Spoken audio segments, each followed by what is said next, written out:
अगर आपके कान में सुपर लाउड नॉइज आता है, तो ध्वनि की लहरें आपके ईयरड्रम से फट सकती हैं।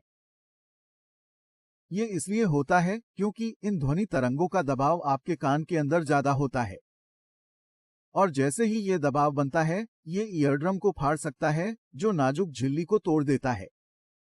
दबवर्स द्वारा संचालित। अब ईयरड्रम धीरे धीरे ठीक होगा, लेकिन इसे सामान्य होने में कुछ हफ्ते लगेंगे।